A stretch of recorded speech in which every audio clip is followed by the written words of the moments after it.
existe un mundo mejor. Quédate a disfrutarlo, que juntos somos un montón. Y a este montón que juntos somos, si dejamos de estar juntos no somos más el mismo montón, le proponemos a partir de este momento nuestro ejercicio cotidiano de radio.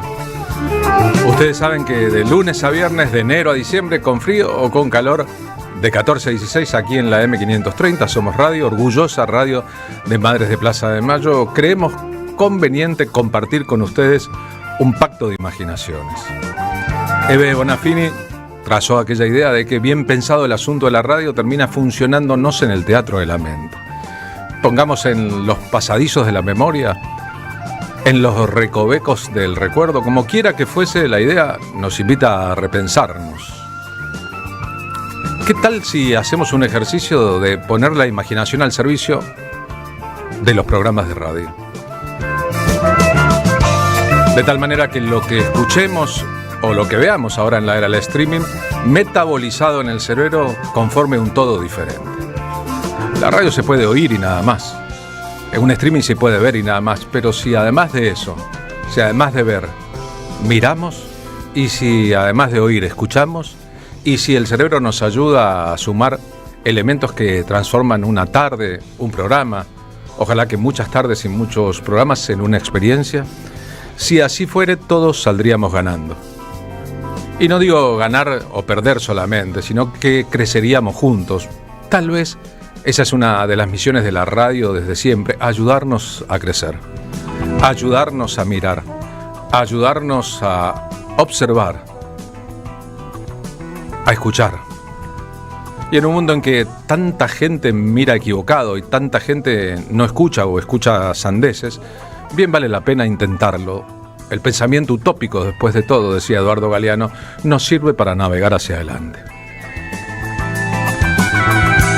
Concluyendo esta semana mundialística en este viernes y antes de la final del Mundial Argentina-España, el domingo a las 16 horas Argentina, con todos los decibeles arriba al respecto y con la preocupación de siempre en el pecho por la patria y sus idas y vueltas. Marina Glesser, ¿cómo va? Buenas tardes de viernes. Buenas tardes, Carlos, para vos, para la audiencia, para todos y todas, el equipo, ¿cómo andan?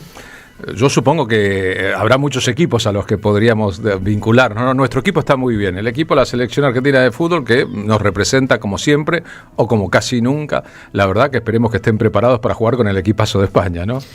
Bueno, sí, ojalá nos den un show maravilloso de un juego espectacular como jugaron la otra vez. Siempre vengo remarcando en este mes que dura este mundial que obviamente lo importante es ganar, como decía Bilardo, pero que no hay que poner el foco en el resultado, sino más bien en divertirse. Los chicos de este equipo, la verdad que juegan como chicos que muchos adultos se han olvidado, ¿no? De que la vida es un juego en serio y que no hay que tomárselo tan en serio, porque si no, pesa la responsabilidad de los chicos del equipo de Argentina que nos representa el domingo contra España. Parece no pesarles esa responsabilidad. A mí la responsabilidad de estar viva tampoco me pesa. Bien, está bueno pensar un poco en un juego, en un negocio, en un deporte de masas al mismo tiempo, en parte de las culturas, de las bellas artes, incluso si expandimos ese concepto. Por eso vamos a empezar el programa con una parte de la historia cultural del fútbol argentino y el fútbol español. El fútbol expresa una cultura, está claro, ¿no? Se juega como se vive como se juega, aunque hay todo tipo de mixturas.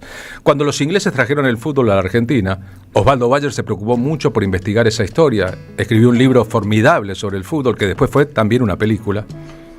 Durante muchos años el fútbol se jugaba a la inglesa. El nombre de los clubes en la Argentina, River, por ejemplo, por Río, Plate no es Río de la Plata, pero los muchachos no eran muy duchos en inglés, o Newell's Old Boys, o Racing Club, bueno, va contando ese periodo. En cada estación de trenes se creó un equipo de fútbol. Si uno sigue las líneas férreas, se encuentra la identidad inglesa del fútbol. Eso duró décadas, hasta que en 1930 empezó el fútbol profesional en la Argentina. ¿Cómo se jugaba el fútbol en la Argentina de ese pasado? En potreros, en canchas que nunca estaban demasiado parejas, en que el césped por ahí era una utopía. Y entonces, como la pelota picaba raro, entraba en un pozo y salía para otro lado, los jugadores argentinos de fútbol desarrollaron una especial inteligencia en el pie para manejar la pelota. Por la forma de parar Eso que podría ser la identidad cultural sudamericana aplicada a la realidad social y geográfica de la Argentina. Los brasileños estaban haciendo lo mismo, solo que había mucho fútbol en la arena, otra forma de dominar la pelota.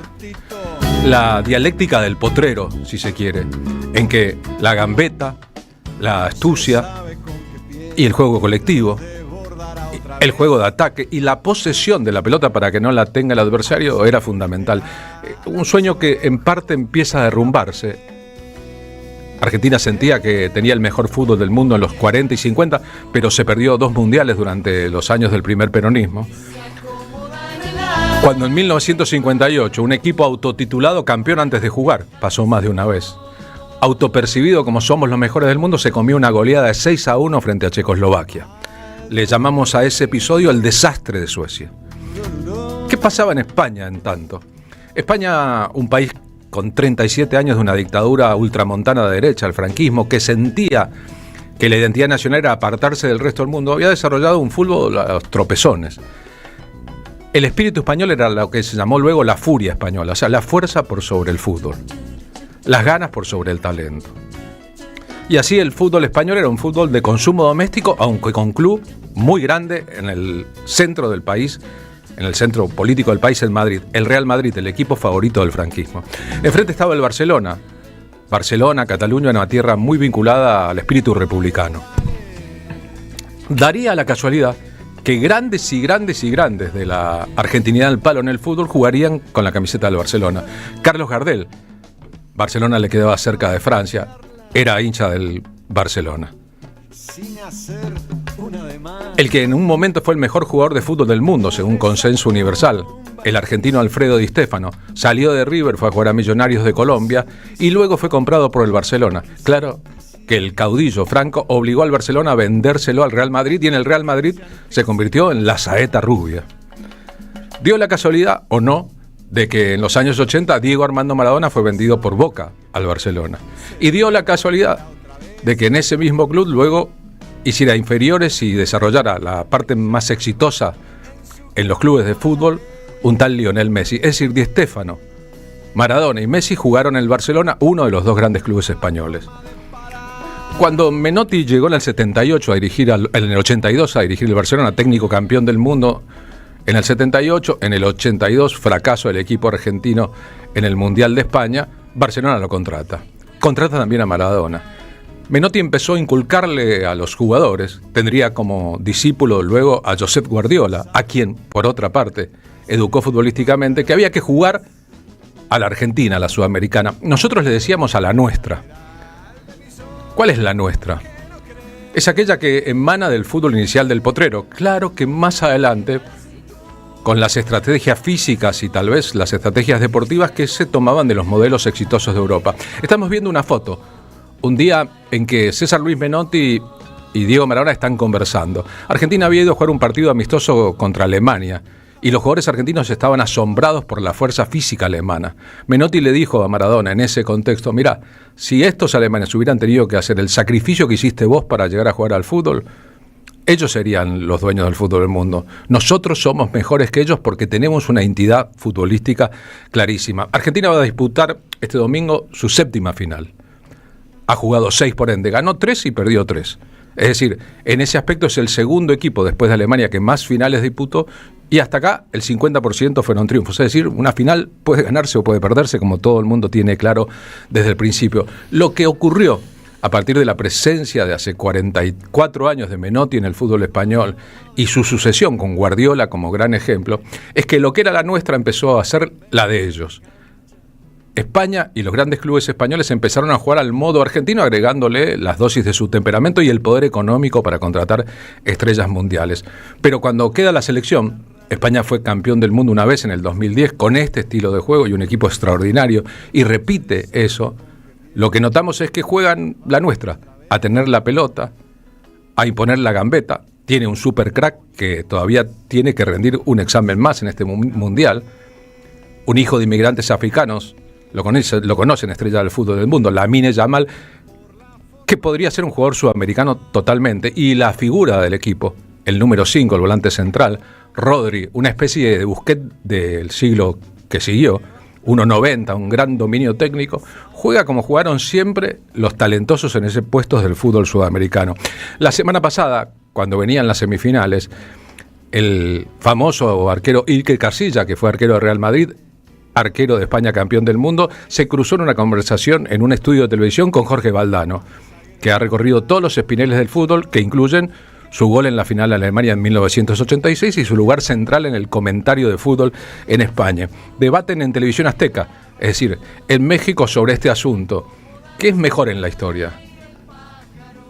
¿El fútbol sudamericano con su cultura o el fútbol europeo con la suya? Casillas está seguro de que es el fútbol europeo, pero cuando recorremos los 10 mejores jugadores de la historia por consenso, ¿cuántos hay de Europa? Si los 10 mejores son, en el orden que quieran, Di Stéfano, Messi, Maradona, Pelé, Garrincha, pongamos Cruyff, Platini, Zidane, y en el segundo escalón, ¿quiénes vienen? Ronaldo, Ronaldinho, Cristiano Ronaldo. ¿Cuántos latinoamericanos hay en esa lista? ¿Y cuántos hay de España? Bueno, de España no hay ninguno. ¿Y cuántos hay de Italia? No, de Italia no hay ninguno. Entonces, ¿cuál es el fútbol más poderoso del mundo? Bueno, esto charlaban ante la aldea del universo, para todo el mundo, Iker Casillas y Jorge Valdano. El nivel está ahí, en Europa. No, porque... ¿No? Oye, No sé, espera, ya se no, está dando para todos lados. Dale, sí, verdad, continente imperialista. Si mañana cae Argentina o cae Colombia, al final casi todos son europeos los que pasan ahí a la fase final. Ya, pero tienen que caer Argentina y No, digo, sí cae. Porque da la impresión de que en Sudamérica se mueren de hambre todos y entonces van a pedir comida en Europa, pero en Europa cuando juegan son los mejores, No, eso es verdad. También la acompaña. Luego tenemos a Di Stéfano, a Pelé, a Maradona, a Messi, y hemos dejado entrar a Johan Cruyff porque, digamos, alguno había que poner de Europa, ¿no? También está Platini, Zidane, Xavi, No, pero en el segundo escalón tenemos también otra veintena nosotros, ¿no? Gento, o sea, vamos a ver. Cualquiera que conozca la historia del fútbol sabe que entre los argentinos están Moreno, Sívori.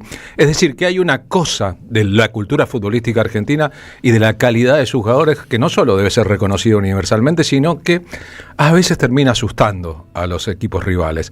La pesada herencia de las derrotas anteriores frente a Argentina, o la pesada herencia de tener que enfrentar a jugadores míticos que rinden a nivel mítico en los partidos importantes y no se borran, como ocurren con otros que buscan ser mitos y no lo logran, es fundamental. Esto dice Josep Guardiola, que tal vez ha sido el técnico más exitoso y al mismo tiempo más respetado del siglo XXI sobre los jugadores argentinos. Diría que los números probablemente hablan por sí solo. Yo creo que Maradona, un argentino, conquistó Italia, Messi España y haberlo hecho en Inglaterra. Sus números hablan por sí solo. Cuando tiene ese fuego interior y esa estar enojado con algo, y le sale su increíble talento y es capaz de ganar partidos por sí solo. ¿De qué habla el catalán Guardiola cuando dice el fuego interior? Es lo que llamamos nosotros el pecho caliente versus el pecho frío. Esto no indica que Argentina sea un equipo superior a España en este momento. Esto no indica que se le gane con el pecho caliente únicamente o con la nuestra a España. Es un partido dificilísimo, tan difícil como el partido frente a Inglaterra, técnicamente. Ahora, es la final soñada de los que aman el buen fútbol, y ese es otro asunto. Para los que pensamos que eliminar a Inglaterra de un mundial en semifinales es el top de lo que puede rendir un equipo y de lo que recordaremos por siempre. El festejo en la Argentina del triunfo de antes de ayer tuvo esas características épicas. El festejo de un título mundial no implica que no haya que ganar este partido y disfrutar de este partido. No implica que sea fácil. De ninguna manera es fácil el partido frente a España, y esto no significa que Argentina sea menos. Son equipos parejos con una diferencia fundamental. Todos los jugadores de España admiran a Messi. Todos los jugadores de España se criaron en el fútbol mirando a Messi deslumbrar. Es muy difícil para cualquier rival del mundo, e incluso pasó, salvo con un jugador, con Bellingham, que Messi se ha sentido como un adversario, como un enemigo. Es sentido como un genio del fútbol con el que otros comparten la cancha. Es decir, podríamos pensar que en esta generación, los futbolistas del siglo XXI, Messi, dice Guardiola, está a otro nivel, está fuera de discusión. Acaba de decir Luis Enrique que comparar a Messi con cualquier otro jugador es ridículo. Ha dicho literalmente, comparar a Messi con melones de oro es ridículo. ¿Usted está de acuerdo? ¿Es tanta la diferencia? Yo estoy de acuerdo con Luis Enrique, que es el mejor, pero el mejor. Sí, lo es. Es el mejor. Porque sabe jugar, porque hace goles, porque hace jugar, porque siempre está, con todo respeto a todos los grandísimos jugadores que hay. Primero Cristiano, y felicitarle porque es un gran jugador, pero Leo está a otro nivel. Cristiano es un gran jugador, dice Guardiola. No hay duda. Tuvo la desgracia de que le tocó en la misma generación Lionel Messi. El músico argentino Ariel Prat, radicado en Zaragoza, España, futbolero como casi ninguno, con su canción sobre Messi, El Zurdito. Que invente maravillas, ni pidiendo de rodillas, ni trayendo buenas notas. ¿Cuántos argentinos, por otra parte, son hinchas del Barcelona por Messi? O hincharon por el Barcelona por Messi. ¿Y cuántos con una identidad política definida, al pensar eso y mirar el fútbol español, dicen, ¿cómo vas a ser hincha del Real Madrid, el equipo del franquismo, del centralismo, del dinero, de la compra de cracks, por la guita de la televisación, el de los fallos siempre a favor? A lo mejor hoy el Barcelona es una potencia que ha equiparado en parte aquel poderío histórico del Real Madrid. Pero como quiera que fuese, eso de la nuestra, de jugar con la pelota al pie, de incentivar la posesión, de que no sean todos centros, de darle valor a la gambeta, de cuidar a los talentosos, de tener volantes ofensivos importantes, todo eso es un subproducto de la exportación de la argentinidad futbolística a Barcelona. Así lo dijo en su momento César Luis Menotti. Recuerdan que César Luis Menotti fue central en la conformación de este plantel de la Argentina, en el consejo a su cuerpo técnico, en la elección del cuerpo técnico. Menotti está presente, el menotismo, en esta forma de jugar. ¿Qué es lo que más ha echado de menos del Barça? En primer lugar, Barcelona, la ciudad y todos sus encantos. En segundo lugar, mi relación con la gente. Y ni hablar de profesionalmente, de tener. Ahora es otro Barcelona, ¿eh? Este Barcelona mío no tenía una chequera tan generosa. Tal esfuerzo lo habían hecho con Maradona, que tampoco se pagó una locura, y vivíamos en una economía de guerra en ese momento. Pero igual el escenario era maravilloso, los lugares de entrenamiento. Yo creo que es el sueño. Te vuelvo a repetir, sería más o menos que le preguntaras a Plácido Domingo qué sintió cuando entró en la Scala de Milán. Si entrar a un escenario como este, en un club como este y en una ciudad como Barcelona, es lo mejor que le puede pasar a un entrenador. Yo no creo que haya ningún lugar en el mundo más, para mí, para trabajar de entrenador, mejor que el Barça. Para mí es mejor que el Barça, que el Madrid, que el Milan. Eso es total, es diferente. Eso de que es más que un club es verdad. No imaginamos a Maradona jugando para España o para Italia, no imaginamos a Messi jugando para Estados Unidos, para Francia o para España.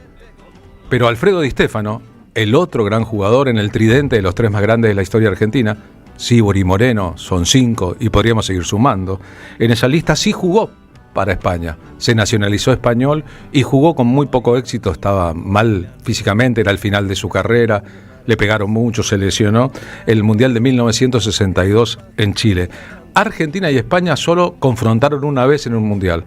Ocurrió hace ahora 60 años en el Mundial 1966. Un equipo de Argentina que a los memoriosos del fútbol les sale de memoria, solo querían en ese equipo, Juan Carlos Lorenzo, el técnico, jugadores de equipos grandes que formó con Roma en el arco, Ferreiro, Perfumo, Albrecht, Marzolini, jugadores muy grandes de la historia, Solari, el Rata Ratín, que acaba de morir, Hermindo Nega, González, Artime y más. Argentina ganó 2-1 aquel partido. Es el único antecedente en un campeonato mundial. Después están los amistosos. Hay una paridad, 6 partidos ganados por cada uno. Este es Di Stéfano, que además de técnico volvió a la Argentina solo para dirigir a Boca. Fue exitoso, pero su temperamento lo llevó a irse prontamente. Que es, si se quiere, el más icónico de todos los jugadores que pasaron en la historia por el Real Madrid. Es el presidente honorario, aquel que además le hizo un monumento a la pelota en el patio de su casa en Madrid para agradecerle al fútbol todo lo que había tenido. En el streaming estamos sintetizando con una imagen este encuentro de culturas que significa aunque jugamos con un imperio que fue en su momento, con un equipo que representa a un país que en algún momento fue la cabeza de un imperio impiadoso para Sudamérica. Todo lo que hice por el equipo terminó en una revolución futbolística, dice Di Stéfano sobre el Real Madrid. Todo lo que hice lo hice por el equipo, porque yo jugaba en un equipo de fútbol toda la vida. Solo jugaba cuando era chiquito, cuando tenía 5 o 6 años. Y ya de grande jugaba con compañeros que eran los que formábamos el equipo, y tuve la gran suerte de estar vinculado a grandes equipos, tanto River como Millonarios como Real Madrid, equipos de primera magnitud con compañeros extraordinarios.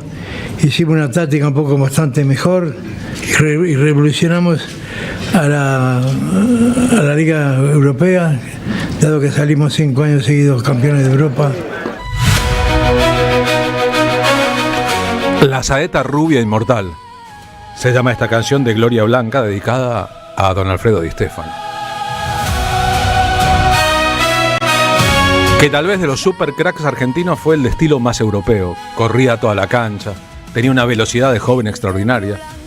Y lo vemos ahí, con las 5 Copas de Europa ganadas por el Real Madrid que él conducía. No es pura historia. El domingo, en Nueva York, con la jerarquía política del mundo y la geografía cultural del planeta depositando su intención de disfrutar de un gran espectáculo, todos estos elementos estarán en el campo de juego. Va a ser un mega show la estadounidense. El presidente Donald Trump de Estados Unidos entregará el trofeo al campeón. Ojalá que se lo entregue a Messi.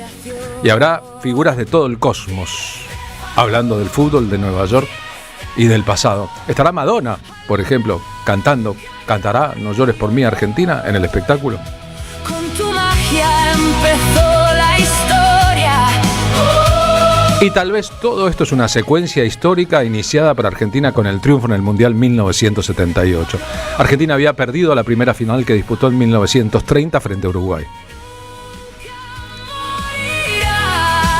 Llegó a su segunda final durante la dictadura, en aquel mundial complejísimo y polémico, y terminó ganando. César Luis Menotti, en su alocución a los jugadores antes del partido, les recordó que debían jugar por la gente y no por la dictadura, que había un pueblo deseoso de que algo ocurriera a favor de las mayorías. El festejo de entonces fue extraordinariamente masivo y no hubo nadie que festejara avivando la dictadura, como está claro. Di Stéfano explicando desde su perspectiva por qué ese equipo argentino cambió para siempre la historia de nuestro fútbol. Bueno, pienso yo que el trabajo que está haciendo Menotti pienso que es muy bueno, dado que lo lleva con tiempo, lo lleva mesuradamente, lo está ayudando mucho, y todo depende del rendimiento de los jugadores en el campo, porque no le vamos a dar vuelta de hoja, pero por más estudios que se hagan y por más bienestar que se le pueden dar a los jugadores, si no sale de ellos no se puede hacer nada, ¿no? Indudablemente pienso yo que el jugador argentino que tiene una característica de juego muy bueno, excelente. Yo casualmente estuve con Menotti conversando aquí, unas charlas amigables, de pura amistad y de un poquito de profesional, hablando de los jugadores que imperan por el mundo. Y yo le dije que lo principal es la velocidad y los 100 minutos de lucha, porque en el fútbol no se necesita 90, sino 100, y yo creo que eso es lo que tiene que depende del futuro del triunfo argentino, ¿no? La velocidad tipo saeta. Y resistencia también, consecuencia, y después si el 9 se tiene que tirar a los pies del extremo izquierdo, se tiene que tirar, y si el defensa derecho tiene que rematar de cabeza a gol, tiene que rematar. Por lo tanto, pienso yo que el fútbol no es cuestión de puesto ni de situaciones, sino de conjunto. ¿Cuáles son sus candidatos para este Mundial, Di Stéfano? Bueno, por lo general siempre el local es el candidato, ¿no? Y hablando de América, Argentina y Brasil son los candidatos. De Europa está Alemania como siempre fuerte, Holanda lo mismo, siempre y cuando vaya Cruyff, pienso yo. Italia también está poderosamente defensiva. España es un juego de azar que no se sabe lo que podrá hacer de aquí a junio. Pienso yo que hay muchos jugadores muy buenos, muy sufridos, y que son los que pueden dar una pauta de que el fútbol de aquí es bueno. Tienen técnica, tienen gran amor propio, tienen buen corazón, y pienso yo que si le llega a rondar un poquito bien a España los primeros partidos, la alegría de ellos mismos va a ser algo importantísimo en el Campeonato del Mundo. Malevaje, gracias viejo, dedicada a Alfredo Di Stéfano. Compartimos la foto de estos días. Una producción periodística cuando la superestrella, hoy un adolescente de España, era un bebé, y para la portada del diario AS de España, el joven Lionel Messi lo bañó. También es una muestra del paso del tiempo, de la vigencia de Messi y de qué manera los bebés del presente serán, con mucha fortuna, las estrellas del fútbol del futuro.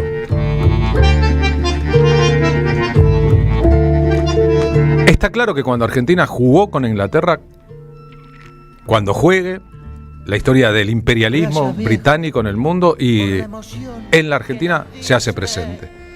Gracias, viejo, por ese fútbol de ayer. Pero ¿qué pasa cuando jugamos contra el que fue el imperio colonizador de la América del Sur? ¿Qué pasa cuando jugamos contra España? ¿Se ha diluido por el paso del tiempo y por estas hermandades futbolísticas ese sentimiento que le llevó a Scaloni a decir, a Lionel Scaloni después del triunfo, parecíamos indios? Gardeliano y futbolista. Con las ganas de ir al ataque, de ir en malón y de jugarnos todo por una idea. ¿Y si este equipo pareciera indios? De indios, 5 de los jugadores titulares juegan en Inglaterra. Del destino. ¿No es este otro partido para jugar como profesaba de fe Diego Simeone, con el cuchillo entre los dientes, con el cuchillo entre los dientes? Claro, es una final del mundo. E importa jugar bien, pero también importa ganar. Las finales son para ser ganadas. Y eso no significa de cualquier manera. No te olvides. La manera auténtica, la manera que queda en la historia, es la del fútbol ofensivo, que sabe cuidar el arco propio, pero que además se desvela por el arco ajeno. Repasemos la lista de los mejores jugadores de todos los tiempos.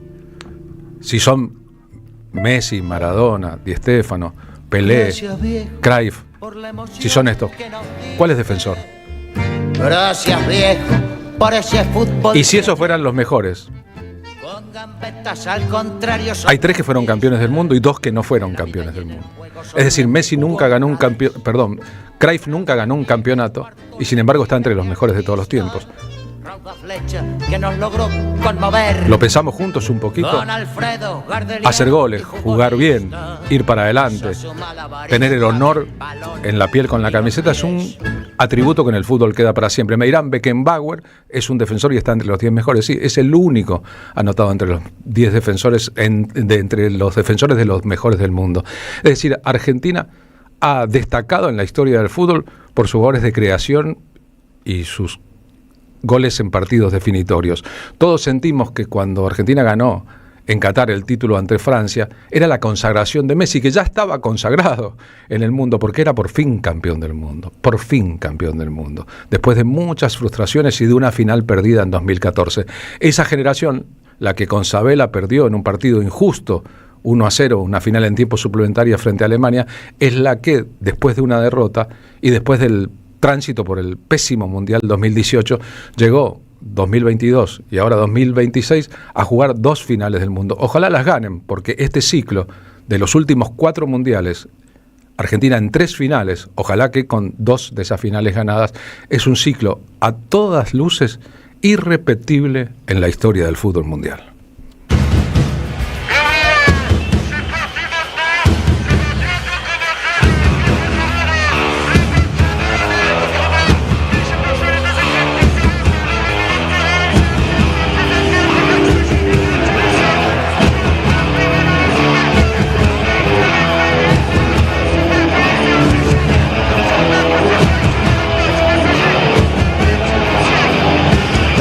Champion du monde de football, devenir champion du monde de football, devenir champion du monde de football.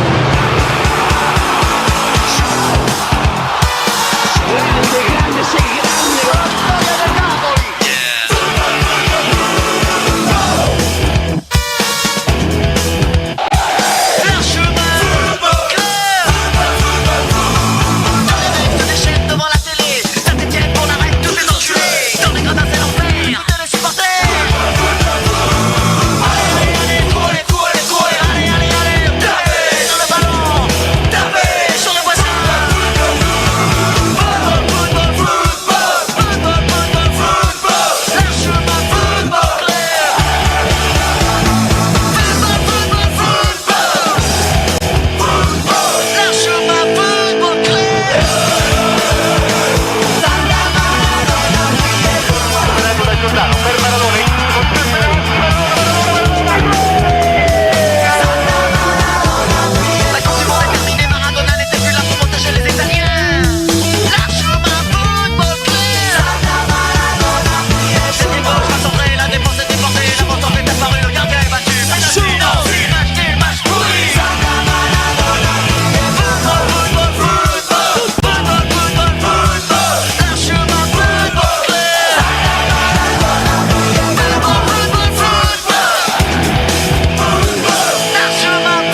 auspician La Tarde con Carlos Polimeni. El destino de tus vacaciones está en Turismo Cabal. Viví los momentos que querés, con viajes armados a tu medida, con las mejores ofertas y los paquetes que buscas, con más de 35 años de experiencia. Entra en www.turismocabal.com.ar y encontrá las vacaciones que necesitas. Turismo Cabal. Seguridad en viajes. Destinada a la cartera de consumo. Más información en www.turismocabal.tour.ar. La Municipalidad de Pehuajó sigue inaugurando obras. Cierre del primer basural a cielo abierto de la provincia de Buenos Aires. Nuevo complejo ambiental. Jardín 919. Centro de Atención Temprana Dr. Ferreira. Complejo cultural. Nueva guardia del hospital. Más de nuevas 200 viviendas. Pehuajó. Gestión Pablo Javier Zurro. AM530 Somos Radio. Estas vacaciones de invierno viví la magia del teatro en familia. En Teatro El Popular te esperan espectáculos y talleres para chicos y adolescentes. Todas las actividades son a la gorra. Disfruta de obras como Sinfonía del Agua y talleres de clown o murga. Teatro El Popular, Chile 2080.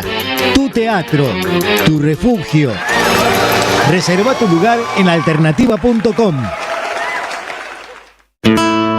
En una era en que la resistencia resulta una obligación moral, Carlos Polimeni y Esteban Morgado presentan Resistencia Tanguera. Una guitarra, una voz, un repertorio extraordinario, letras y melodías que forman parte de la gran historia de la cultura popular y nacional, con sorpresas y grandes invitados. Domingo 2 de agosto a las 20, en La Carbonera, Carlos Calvo 299 San Telmo.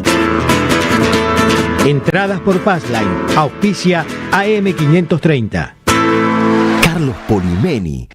En la tarde de la 530.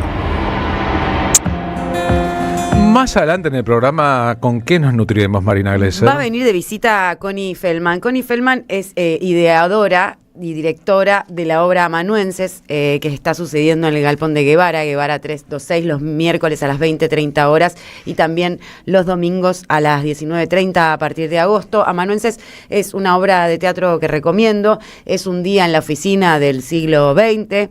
4 empleados son burocráticos, grises, trabajan maquinalmente en un caos de objetos analógicos y su actividad parece no producir nada, estar hoy por hoy, además, porque son del siglo pasado, bastante obsoletos los objetos, pero tienen una coordinación extraordinaria, porque lo que hacen es como a gimnastas, la repetición rutinaria de movimientos les hace dar una destreza física y los convierte en ejecutores muy precisos de absurdas secuencias coreográficas, y además de ser una comedia física, Amanuenses es también una disparatada declaración de amor a la materialidad de una época cuyos vestigios están tendiendo a desaparecer. Vamos a hablar con la autora y directora, que es una de las actrices también de la obra, que además va a estrenar otra obra en un teatro bar que se llama Las Flores no mueren dos veces y que va a ir a partir del 6 de agosto, los jueves a las 21 horas.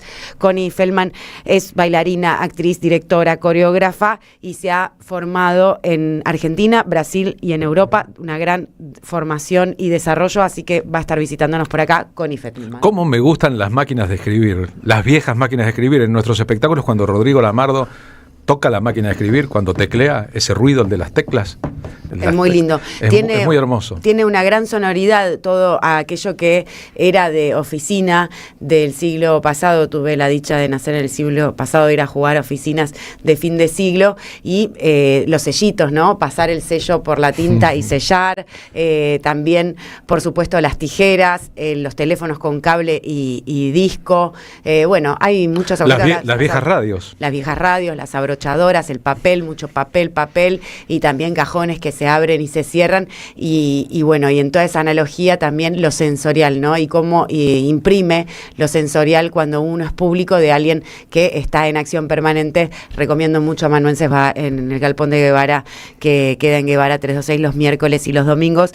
Es lindo ir al teatro y conmoverse con una buena obra, es como ver un buen partido bien jugado, es lindo ver a la gente que le gusta jugar a lo que juega y es lindo lindo que a uno que le gusta jugar algo que juega también se le abran espacios y pueda jugar. Bueno, ahora está un poco asimétrico y la cancha inclinada para los que queremos jugar, para los que queremos que jueguen, porque bueno, claramente las reglas no son iguales para todos, ¿no? Extraño el olor de los escritorios, por otra parte. La ventaja que tiene un partido de la selección argentina comparado con una obra de teatro es que incluye todos los géneros en una sola sesión, ¿no? A veces es comedia, a veces drama, a veces tragicomedia, a veces es burlesque, es absurdo, pero en todos los casos, hasta acá en este Mundial ha sido al final un espectáculo de dimensiones casi que épicas. Nos vamos a meter en otro terreno, nos vamos a meter en el mundo de Mercedes Sosa.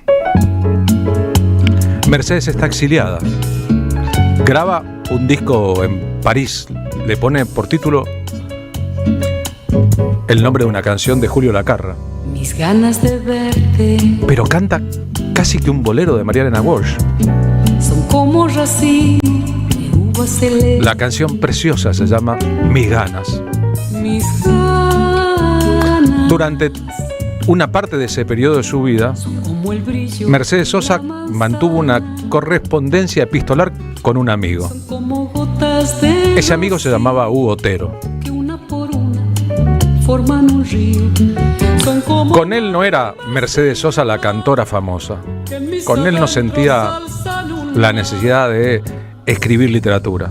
mis ganas de verte. Era una mujer que escribía a bordo de un avión, de madrugada, antes de que le hicieran efecto las pastillas para dormir, en un escritorio que había comprado y que decía que tenía el color de la burguesía.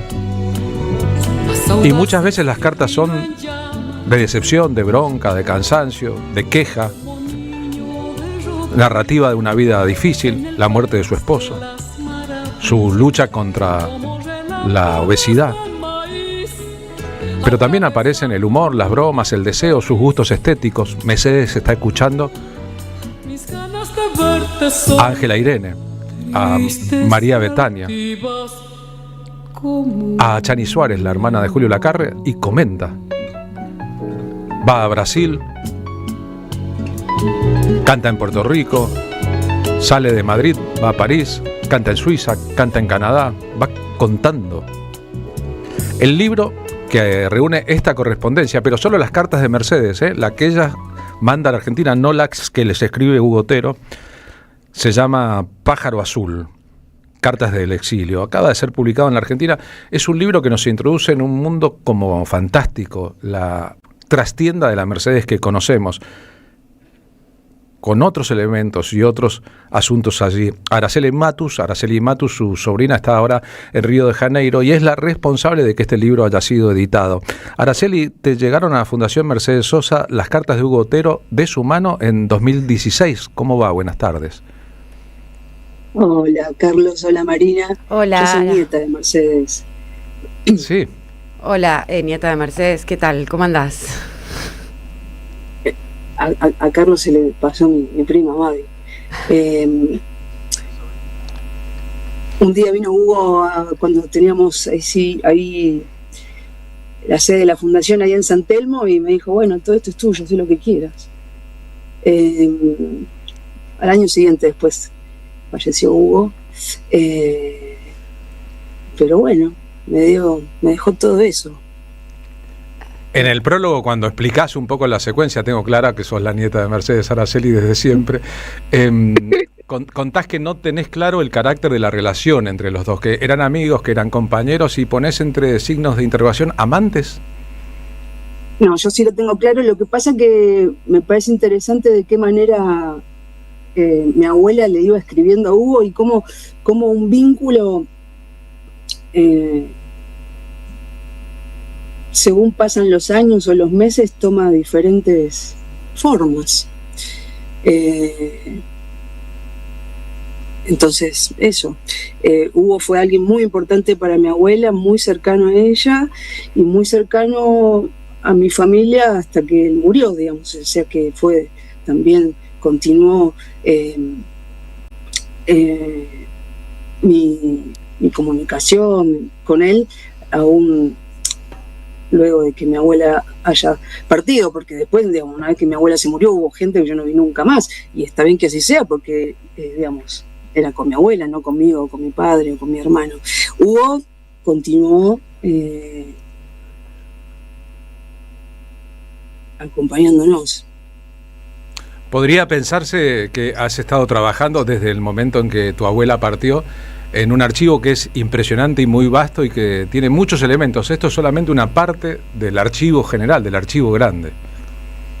Sí, es mucho más complejo el archivo en papel, digamos, lo que es, todo lo que hay en papel, porque es inmenso y no, yo no soy música, digamos. Es difícil que poder dar a entender que yo tenía una abuela y que mi abuela tenía un trabajo que era cantar. Entonces, una vez que mi abuela muere, hay un montón de cosas de las que como familia tuvimos que aprender. Por ejemplo, qué es patrimonio, ¿no? Y qué se hace con todo eso. De las cuales yo no sé y tampoco me interesa mucho, me interesa mi abuela, entonces entiendo que sus cosas tienen otra forma de tratamiento que a cualquiera que se le muere una abuela. Para mí es mi abuela, solo que patrimonio públicamente de la humanidad. Sí, bueno, pero está difícil eso también. Ahí, hace mucho tiempo que estoy intentando que, no importa, quiero decir, es muy complejo, es inmenso, pero bueno, todo lo que es archivo en papel está resguardado en una sala que se llama Mercedes Sosa, en Entre Ríos al 1000, y casi el 90% de lo que es objetos, ¿no? que tienen que ver con su trabajo y con su carrera, están en municipio de Avellaneda, en la provincia de Buenos Aires. Viste que no para de haber novedades en torno, por ejemplo, a la obra discográfica de tu abuela. Ahora mismo está saliendo la edición en vinilo del disco que grabó con Charly García. Ahora mismo, en este momento, mientras está distribuido en las librerías el libro Pájaro Azul, Cartas desde el Exilio. Sí, no paramos de trabajar, no nos da la vida ya con mi hermano, pero bueno, en un momento vamos a parar un poco. Por ejemplo, yo estoy en Río de Janeiro y me escribió un periodista acá del sur, qué sé yo.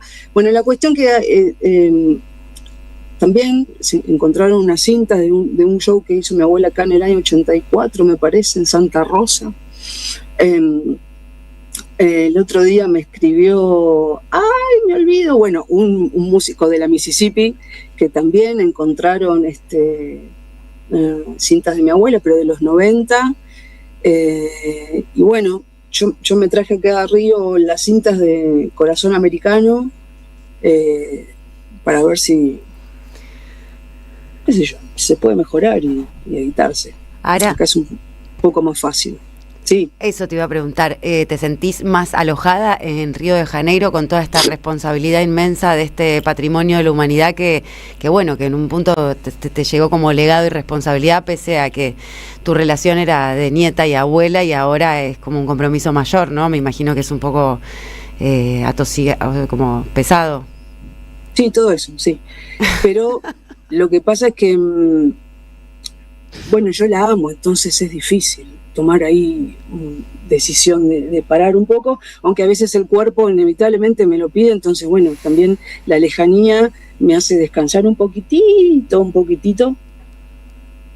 Es difícil nuestro país, es muy difícil. Vos sabés que si alguien tuviera un interés en hacer un punteo de las cosas picantes del libro, encontraría un montón de cosas picantes, de un valor hoy fortísimo. A ver, dime, por ejemplo.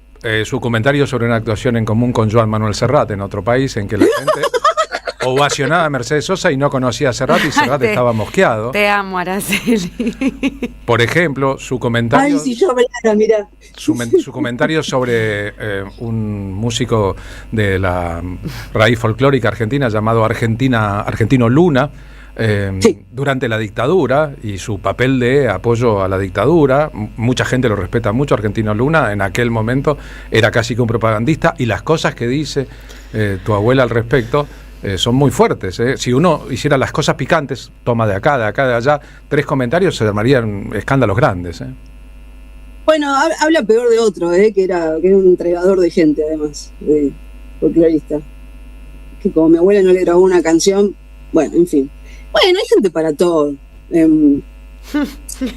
A mí es cierto, me gustan más otras reflexiones que hace ella sobre ella misma. Y cómo va absorbiendo todo lo que la rodea en cuanto al arte, ¿no? Y también bueno, hay otra frase que ella dice algo así como, me parece que mi mamá solo me hizo para que yo cante y para molestar dictadores de turno. Sí. Eso me parece más interesante que andar hablando de bueno, qué sé yo, de colegas que... No, yo te menciono cosas que están en el libro, como su descubrimiento de León Gieco y el amor instantáneo con él, o como cuando vio el submarino amarillo en Madrid y sintió que había perdido una parte de los 60 porque la vio tarde y ya exiliada. El libro es un manantial de reflexiones, son páginas y páginas de páginas en la pluma de tu abuela, sin edición, sin corrección incluso de sus errores y de sus dudas, y eso lo vuelve como en un documento muy vivo, te diría, no demasiado curado ni demasiado intervenido, sino puesto ahí para que cada uno saque sus conclusiones. Para nada, fue un trabajo de 3 años. Ahí yo me puse firme de que no se interviniera su escritura. Por supuesto que Graciela, que es una editora de máximo nivel, ella me explicaba cosas y ahí yo fui entendiendo un poquitito. Entonces, bueno, ok, acá no hay una coma, bueno, ok, ponemos una coma, pero no más que eso. Pero eso llevó reuniones semanales de 1 año y medio, 2. Después, bueno, fue búsqueda de editoras, que en Argentina ninguna editorial me aceptó el libro. Por suerte ahí Patricio sí. En fin, yo estoy muy contenta, todavía no lo he visto así físicamente, no lo tengo. Me parece que es potente, y además también poder contarte que, claro, la mayoría de las cartas son en la época de su exilio, pero las cartas siguen hasta el 97, me parece, porque después ahí, bueno, ya a finales de los 80 mi abuela ya tenía celular, pero Hugo no. Entonces, bueno, después del 96, 97, ahí ya empezaron a usar mail y celular, por eso ahí ya no hay tanto registro, o por lo menos Hugo no guardó registro de cartas, postales, lo que sea. Pero yo... Sí, mi condición, agradeciendo que alguien quisiera editarlo, era que estuvieran hasta los 90 y pico, porque para mí la historia importante es la escritura de mi abuela hacia una misma persona durante tantos años, no solamente el exilio, que fue la época más horrible para mi abuela, que a mí me duele el estómago, y bueno, sin embargo fue muy importante, y también llama mucho la atención esa parte, y se trabaja mucho desde muchos lados, su vuelta a la Argentina y qué sé yo. A mí me hace doler el estómago, y a mi abuela también, pero bueno, por eso mi interés y mi pedido era que se respetara el material que Hugo me había dado, que fue hasta el 97 me parece, y en fin, yo estoy muy contenta. Ojalá ella me disculpe por hacer público esto, pero a mí me parecía que si no era una pérdida, que también no se diera a conocer mi abuela como mujer, porque su figura de Pachamama y qué sé yo, a mí me aleja mucho de lo que a ella le costaba la vida todos los días. Así que eso. Eso y nada más y nada menos que eso. Araceli, yo que sí tengo el placer de estar en Buenos Aires y tengo el libro y lo he leído, he sentido la compañía de tu abuela durante días y días y días de lectura y de reflexión, ¿no? Porque detrás de la vida, como decís, hay muchos dolores, muchos sufrimientos, también muchas visiones de la música, del arte, de la cultura de la Argentina desde afuera, de los países europeos, el festejo del triunfo del socialismo en París cuando ella está ahí. Hay un montón de otros elementos, digamos, políticos y personales que a lo mejor permanecerían inéditos de no mediar la publicación de este libro editado por vos para Agustina Real Pérez Rial y Graciela Goldschluck, que son tus compañeras en el registro de este libro de la colección Varieté de PBP, vale 29.000 pesos en las librerías. Gracias por haber charlado en estos términos con nosotros. Cualquiera que está viendo el streaming se da cuenta del parecido físico entre nieta y abuela. No se parecen. ¿No se parecen? Que es extraordinario.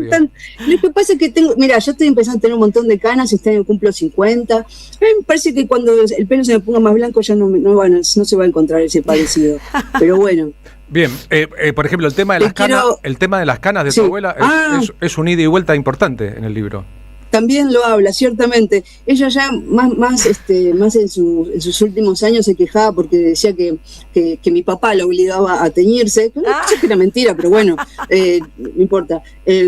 Pero bueno, Carlito, te quiero mucho, Marina, mi hermana, te amo. A ver, te veo. Gracias por este espacio.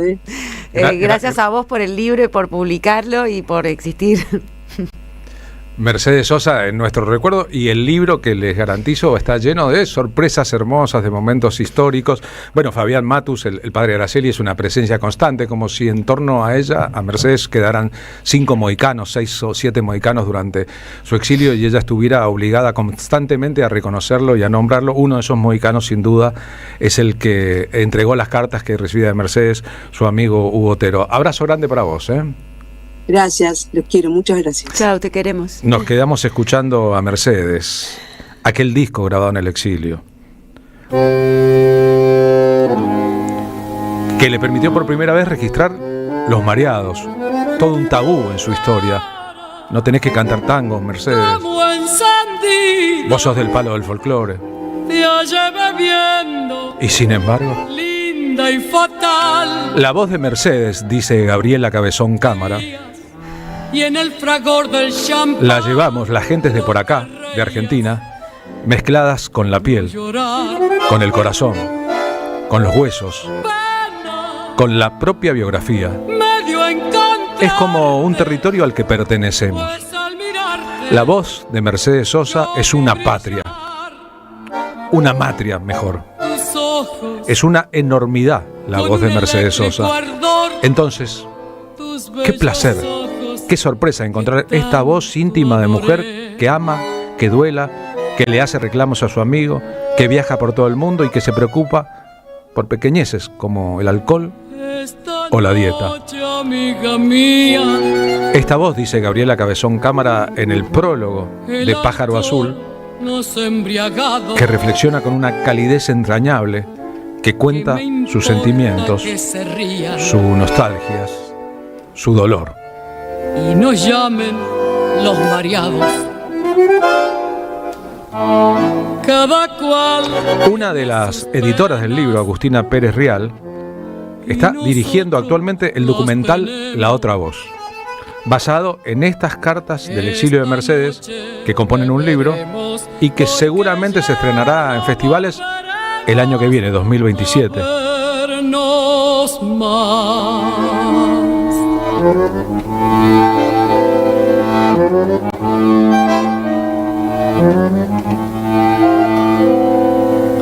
Hoy vas a entrar en mi pasado, en el pasado de mi vida. 3 cosas lleva el alma herida: amor, pesar, dolor. Hoy vas a entrar en mi pasado. Hoy nuevas sendas tomaremos. Qué grande ha sido nuestro amor. Y sin embargo, ay, mira lo que quedó. En las cartas de este libro está todo el entorno de estas grabaciones en el exilio. Mercedes que se queda sin voz, Mercedes que está afónica, que no puede con las emociones, Mercedes que relata cómo es su casa de España, más linda dice que la de Buenos Aires, o su casa en París y el frío. Cuando me acuerdo de mí. Entre los papeles que el amigo de Mercedes se entregó, había cartas normales, siempre con la hora y el lugar, sobres postales, programas intervenidos y bolsas de mareo de las que se entregan en los aviones, donde Mercedes puntillosamente escribía como si las coleccionara o él las coleccionaría. La mayoría son del 78 al 81. Me muero de paz. Y podría pensarse que es lo personal hecho público con un motivo. Me siembro y se va. La Mercedes pública no es la misma de la Mercedes privada. Me duele y no soy. Sus lecturas, por ejemplo, cuando me acuerdo, la recomendación de leer En búsqueda del tiempo perdido de Proust, sus comentarios sobre Anaïs Nin y otras escritores mujeres, sus recomendaciones, sus sorpresas, son muy elocuentes. Su necesidad de caminar y caminar y caminar para intentar mantener activo el cuerpo y bajar de peso, sus fracasos en las dietas y también sus asuntos amorosos y dolorosos. Cuando me acuerdo de Tal vez ahí se entiende por qué cantaba estos temas así entonces Mercedes. Mi atraso de bien, mi angustio de que Mercedes es una mujer de izquierda toda la vida, lo sabemos. mi agrieto de mal. Que Mercedes leía muy alta literatura y recomendaba muy bien esa muy alta literatura, no todo el mundo sabe. Me acuerdo de mí. Y su humor, tantas veces corrosivo y peleón. Y tantas otras veces puro ejercicio de bondad maternal.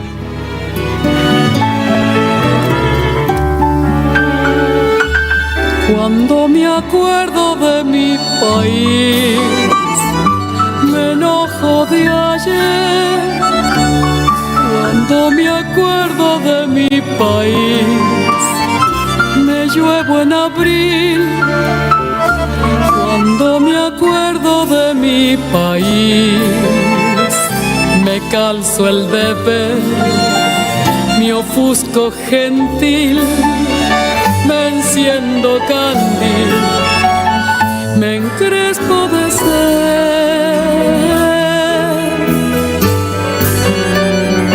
Despierto clavel cuando me acuerdo de mi país.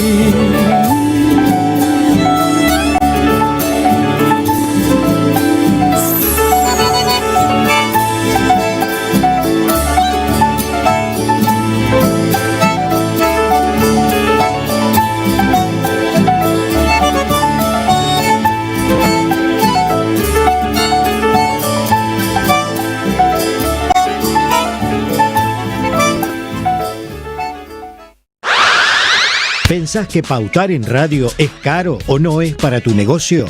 El mercado cambió. Hoy el consumidor está hiperconectado. Escucha la radio, mira el streaming y sigue las redes. En tiempos donde cada peso cuenta, AM530 no te ofrece solo un segundo de aire. Te ofrece entrar a un ecosistema vivo. Combinando tanda tradicional, menciones en vivo de los conductores que la gente ya elige y campañas digitales integradas. Creamos un plan a la medida de tu presupuesto para transformar oyentes en clientes fieles. Así, vendes más. Tu pyme puede y tiene que estar acá. Es mucho más fácil y accesible de lo que crees. Mandanos un WhatsApp hoy mismo al 11 64 19 16 50 o un correo a anuncios@am530@gmail.com y armemos tu propuesta. AM530, somos comunidad. Hay un lugar donde todo invita a quedarse. Un destino para disfrutar en cada momento. Aventura, deporte y relax.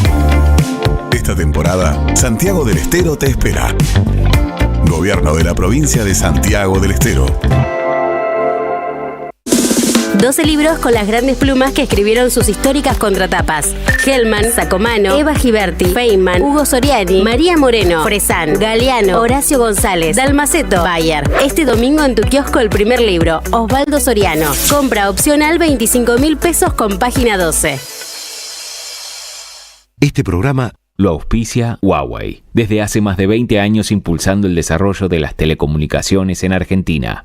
Cámara de Diputados de la Provincia de Buenos Aires. Seguinos en nuestras redes sociales y entérate de nuestras actividades. Encontranos en X como @HCDiputados, en Instagram, Facebook, YouTube y TikTok como Diputados BA. También podés visitar nuestra página web y suscribirte a nuestros canales de difusión en WhatsApp y Telegram. El sabor que te acompaña es Café Bantú. El aroma en la mañana de Café Bantú. Bantú. Tronador. Agua mineral, botellones y dispensers para el hogar y la oficina. Hacé tu pedido al 4201-2627 o mandanos un mail a info@aguatronador.com.ar. Tronador, agua de mesa envasada. 12 de octubre 632 en Avellaneda. Te esperamos en el Centro Cultural de la Cooperación Floreal Gorini para disfrutar de teatro, danza, música, espectáculos para las infancias, conferencias y presentaciones. Podés compartir un rico café o leer un buen libro en la calidez de nuestra planta baja. Recorre nuestra agenda en www.centrocultural.coop y seguinos en las redes sociales.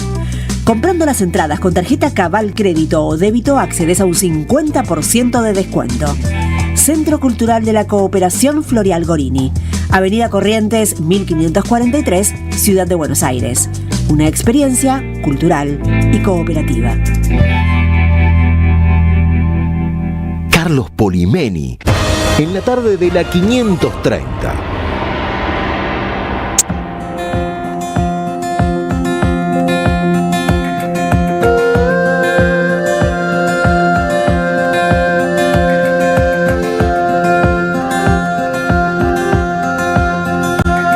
Las 15 y 12 minutos de esta tarde, venimos de un programa lleno de emociones muy diferentes. Recién pasamos un tema del cantor argentino, autor, compositor y cantor Ariel Prat, que está viviendo en España esta parte del año, como acontece hace mucho tiempo. El tema es El Zurdito. Dice Rodrigo Lamaro, tal vez el primer tema dedicado a Messi, ¿no?, en la historia.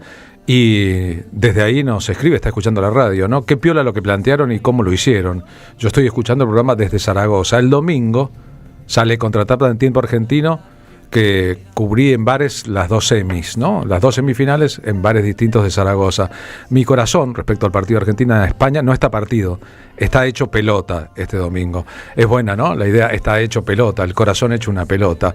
Gracias a Omar Peralta, que nos escribe desde Mendoza. ¿Viste que el mecanismo de las viejas máquinas de escribir es más o menos parecido al de los pianos acústicos? Sí, a lo mejor eso está relacionado con lo que sentimos cuando sentimos. Juan Carlos Junio, secretario general del Partido Solidario y director del Centro Cultural de la Cooperación Floreal Gorini, además de columnista del programa En el Aire en esta rara tarde calurosa en invierno de viernes. ¿Cómo va, Juan Carlos? Muy bien, aquí estamos viviendo estos tiempos extraños, efectivamente, pero bueno, por lo menos estamos cargados de expectativas y de entusiasmo por esta muchachada futbolera nuestra, que bueno, además de ser cracks, tienen muchas otras cualidades que nos han levantado un poco el ánimo, la subjetividad que está un poco caída en estos tiempos. Mirá, sin lugar a dudas, ¿no?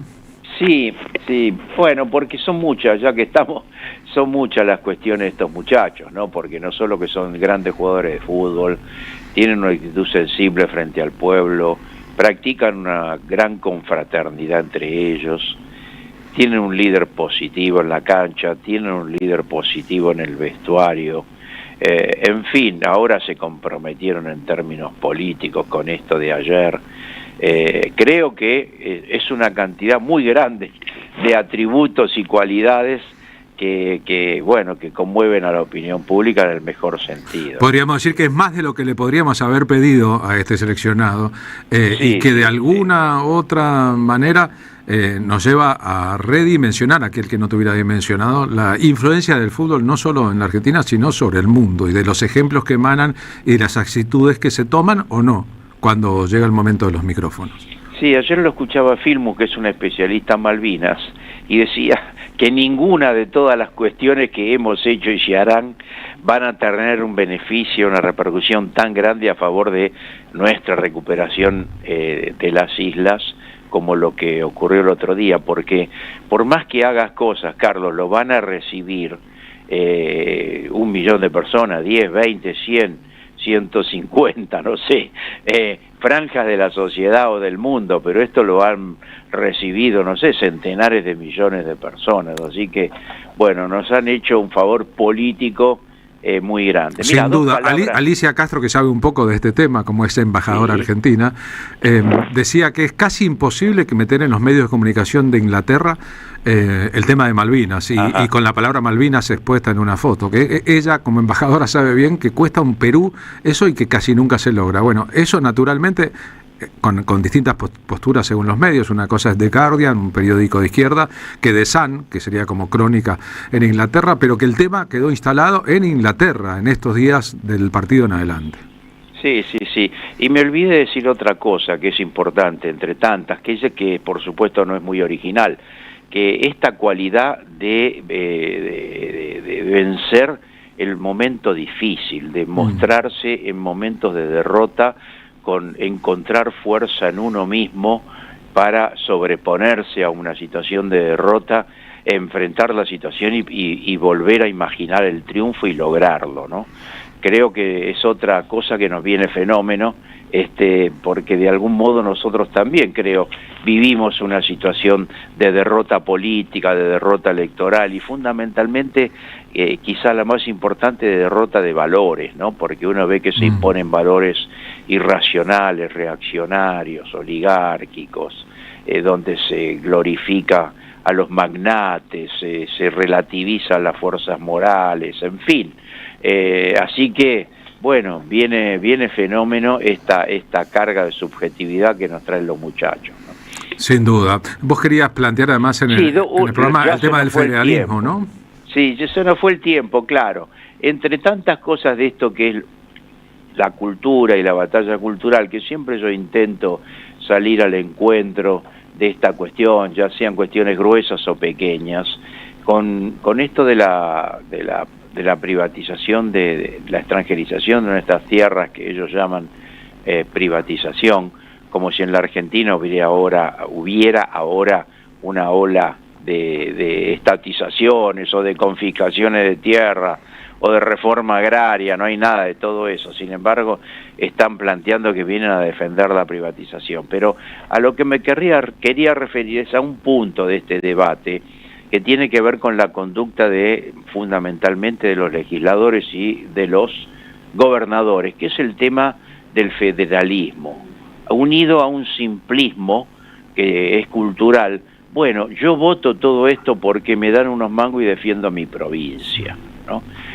Parece muy simple, pero bueno, yo desconozco hasta dónde es penetrante esta idea, pero quiero salirle al encuentro.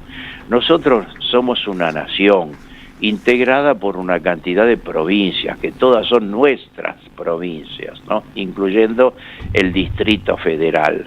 Y todo lo que se haga tiene que ver con el destino común, como nación y como colectivo nacional. Entonces no puede ser que se vota contra los trabajadores una ley de reforma laboral y los sindicatos, se vota contra nuestros glaciares a favor de los deseos de corporaciones mineras, se vota un super riggy, que todo a favor de las corporaciones extranjeras perdiendo ingresos, impuestos, se generan daños ecológicos, en fin, sin beneficio, más bien lo contrario para los pueblos circundantes. Vos fíjate que en las minas que se programan para San Juan, los mineros van a traer importadas las casas desde el exterior. Entonces, creo que acá no hay ningún federalismo, casi diría, hay una suerte de provincialización unitaria, ¿no? Hay una suerte de ruptura de la unidad nacional, con un proyecto que deliberadamente o en términos prácticos a lo que va es que se fracturen en zonas según determinados intereses extranjeros. Una zona para el litio, que va a tener sus dueños, una zona para el petróleo, una zona para el agro, en fin, una suerte de balcanización del país tras el concepto de que estamos defendiendo el federalismo. Creo que no hay ningún federalismo, más bien lo que hay es una balcanización en estas conductas. Nada más y nada menos, ¿no? Ojalá que una vez concluido el Mundial, falta muy poquito para eso, a partir de la semana que viene, además del empujón anímico que resulta de la actuación del equipo, ya independientemente incluso del resultado de la final, que ojalá sea positivo, podamos aplicar el entusiasmo y la unanimidad de ciertos criterios para discutir otras cosas que incluso son más importantes que el fútbol para un país. Juan Carlos, abrazo grande, gracias. Abrazo, y quiero decir que tenemos que salir a celebrar, ganemos o perdamos el domingo. Sin lugar a dudas. Que eso sería un modo de valorar la actitud esta que tanto elogiamos de los muchachos. Bueno, hasta pronto, Carlos. Abrazo grande, Juan Carlos Junio, que además es diputado nacional con mandato cumplido.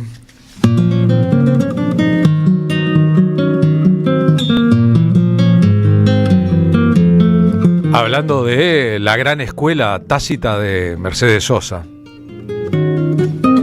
Hoy viernes 17 de julio, la cantora Casiana Torres va a presentar su espectáculo de canciones peronistas. Lo hará en Combate de los Pozos 102 en el espacio Reconquista. Con entrada libre y gratuita, claro. Mi tierra tiene el sapo. Con el maestro Martín Castro en la guitarra Viento sería y Hernán Tulisi, cantor, como invitado. Corazón de galope sobre el mar Pampa. La invitación, el espacio es curado por Mariel Fernández, espacio Reconquista. Incluye este párrafo: la entrada es libre y gratuita, podés traer tu mate y habrá café para compartir. Le quebraron la tierra porque la quiso. Terminaremos todos cantando Los sueños para el futuro. Tan cuatrereada, la cruz del sur te nombre, la iluminada. Hablando de actividades gratuitas, el domingo por la tarde, seguramente una vez concluida la final, Argentina-España en Nueva York, en el Centro Cultural Cuerda Mecánica está la opción del ciclo gratuito de películas de François Truffaut durante todo el mes de julio. Este domingo está programada El Pequeño Salvaje. Más información entra en www.cuerdamecánica.com o en el Instagram @cuerdamecánica. Las películas se dan de forma gratuita, hay en el lugar, tenés que reservar sin embargo tu sitio. Además, merienda para antes o después de la función. Ojalá sea un domingo dulce para los argentinos. Nunca bajen la jeta, avergonzados. Nosotros en la radio tomamos café Bantú. Si vos querés café de especialidad en máquinas expendedoras de última generación, podés sumarte a esa ola. En Instagram, @cafébantú o escribiendo al www.cafebantú.com.ar. Una leyenda de aromas y sabores que inspiran. Y si por último, para acompañar el café o tu vida necesitas algo dulce, los alfajores La Dominga. Alfajores peronistas La Dominga. Tenés alfajores con el retrato de Néstor, de Cristina, del general, de Vita, del Diego, del Eternauta. Tendremos alfajores de la selección. Puedes hacer tus pedidos a @la_dominga73. Son ideales para regalar y compartir celebrando el pueblo, un triunfo en un mundial, los desayunos o simplemente la vida dulce. Sobre las pampas, la torcasita, pobrecita mi tierra, tan cuatrereada, la cruz del sur te nombre, la iluminada.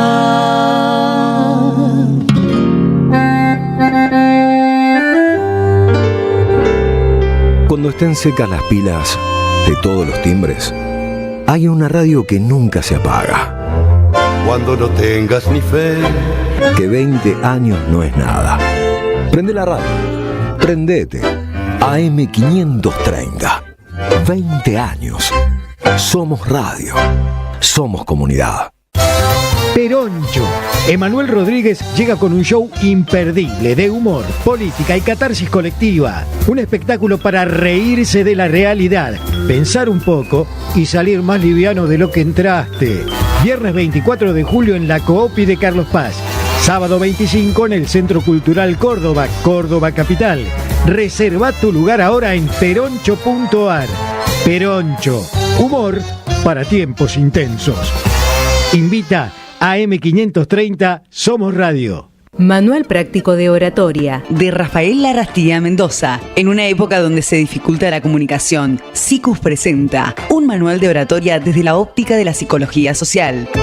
Una herramienta útil para lograr el diálogo con alumnos, colegas o clientes y para mejorar el discurso de quienes ocupan lugares de conducción. Conseguilos en librerías y en @Rafael Larrastía Mendoza. Te esperamos en nuestra librería Café de Alsina 685. SICUS, libros para una cultura de la integración. Auspiciaron la tarde con Carlos Polimeni. La Municipalidad de Pehuajó sigue inaugurando obras. Cierre del primer basural a cielo abierto de la provincia de Buenos Aires. Nuevo complejo ambiental. Jardín 919. Centro de atención temprana Dr. Ferreira. Complejo cultural. Nueva guardia del hospital. Más de nuevas 200 viviendas. Pehuajó. Gestión Pablo Javier Zurro. El destino de tus vacaciones está en Turismo Cabal. Viví los momentos que querés, con viajes armados a tu medida, con las mejores ofertas y los paquetes que buscas, con más de 35 años de experiencia. Entra en www.turismocabal.com.ar y encontrá las vacaciones que necesitas. Turismo Cabal, seguridad en viajes. Destinada a la cartera de consumo. Más información en www.turismocabal.tour.ar. Las canciones escriben nuestra historia.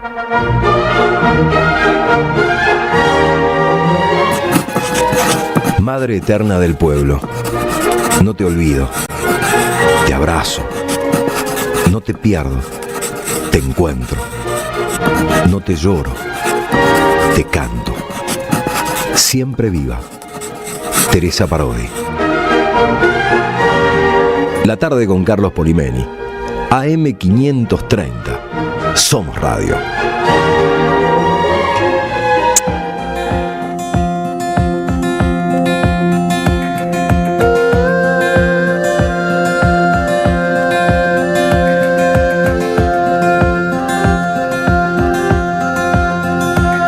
Las calles que dejamos, los días que no vuelven, la vida que nos mira pasar.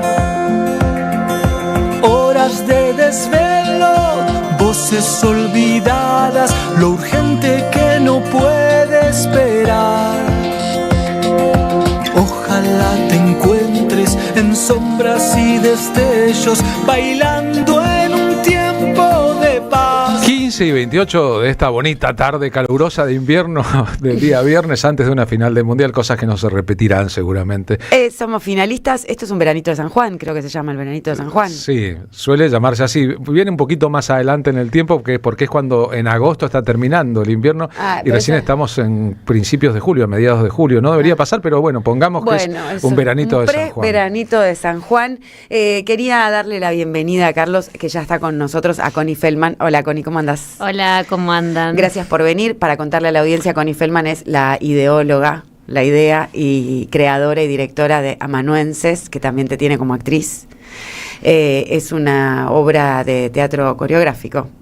Sí, está bien, físico, disparatado y precioso, que del teatro off o independiente o fuera del circuito comercial es un éxito, porque siempre está a sala llena del Galpón de Guevara, que queda en Guevara 326, y va los miércoles a las 20:30, está yendo hasta el miércoles 29 de julio, y también agrega los domingos 19:30 a partir del 2 de agosto, no se la pierdan. La fui a ver, Carlos, andá. Y ya que te tengo acá, Connie, decime cómo se te ocurrió esto. Empezando por el título, ¿no? ¿Qué es un amanuense? ¿Alguien que trabaja a mano solamente? Yo el nombre lo saqué buscando un poco de referencia cuando estaba ya casi terminada la obra.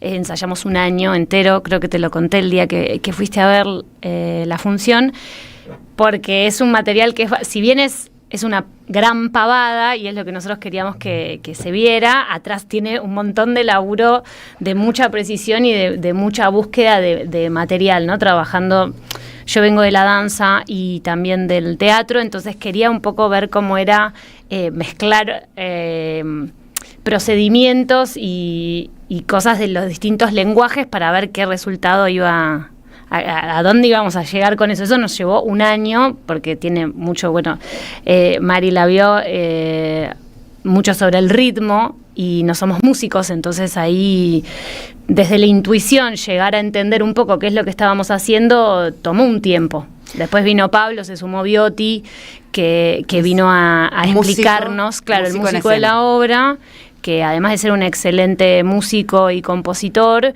es un gran compañero y se copa con estas cosas, entonces vino un poco a explicar lo que nosotros instintivamente estábamos haciendo, que era como, bueno, como los niños, recién que hablábamos de nuestros hijos, empiezan a conocer el mundo a través del ritmo. Nosotros tuvimos ese acercamiento. Ahí en el streaming estamos proporcionándole algunas ideas de lo que sería el afiche de la obra, ¿no? De todos esos amanuenses. Amanuenses, decíamos en principio, es el que trabaja a mano, pero también puede ser el servidor de otro, ¿no? O sea, yo amanuenses lo entiendo como un escribiente, alguien que escribe a mano dictados...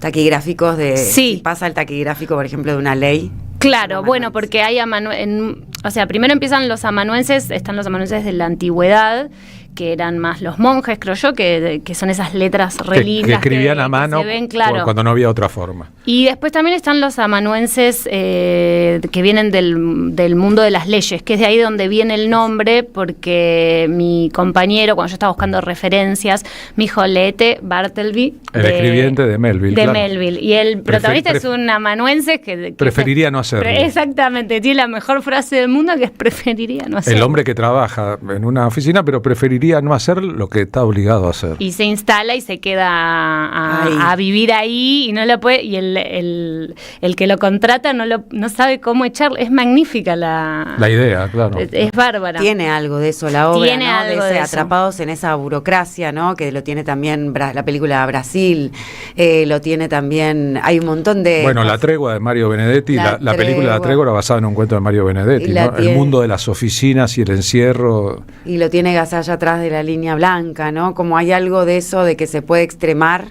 para que siempre indefectiblemente empatices con haber estado en ese lugar medio sin salida porque no tenés otra salida, y que tiene que ver a eso que nos dispone un sistema, y que tiene una gran crítica sobre ese siglo pasado, que ya no es, porque es todo analógico, ¿no? En la obra, pero ese ritmo tiene una musicalidad que indefectiblemente nos es propia, ¿no? Que también lo encontré en Bailarina en la Oscuridad con Björk, cuando ella empieza a escuchar el ritmo de la fábrica y se le arma también un ritmo musical que lo lleva a una melodía.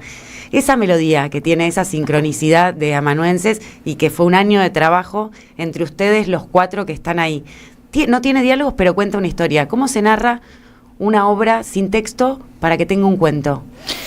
Bueno, eso fue como una gran tarea que nosotros nos pusimos cuando empezamos a trabajar, en la cual me ayudó un montón Agustín desde afuera. Yo fui Vamos a decirle a la audiencia, tu compañero es Agustín Mendilarzu, es autor, es dramaturgo y cineasta. Exactamente. Bien. Y con él, como yo estoy adentro y además soy la directora, trabajábamos filmando cada cosita, cada cuadro que tiene la obra, se filmaba, yo la llevaba a mi casa, trabajaba, pensaba. Y una cosa que nosotros queríamos era que la obra, que el espectador nos acompañara. No, como que a veces hay una idea de que las obras de danza o más de movimiento no hay que entenderlas. No tiene narrativo. No tiene claro, y eso a veces genera un alejamiento del espectador, ¿no? Y como a nosotros nos gusta además la comedia y nos gusta el humor, había una intuición de que para que la gente se riera con una obra sin texto nos tenía que acompañar, porque si vos no entendés dónde encontrás la gracia, dónde encontrás esa convención que hace que algo sea gracioso, ¿no? Es muy graciosa la obra y te da mucha risa. Y la gente se ríe muchísimo, es espectacular. Y nosotros por dentro somos felices cuando se están riendo. Decimos, bueno, lo logramos. de hecho, si lo pensamos un poco, los íconos del cine mudo eran grandes cómicos. Exactamente.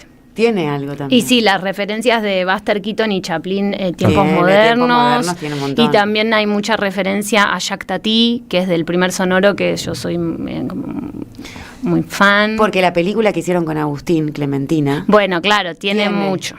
Tiene hay una gran también... Se hermanan, ¿no? Podrían ser primas. Sí, totalmente.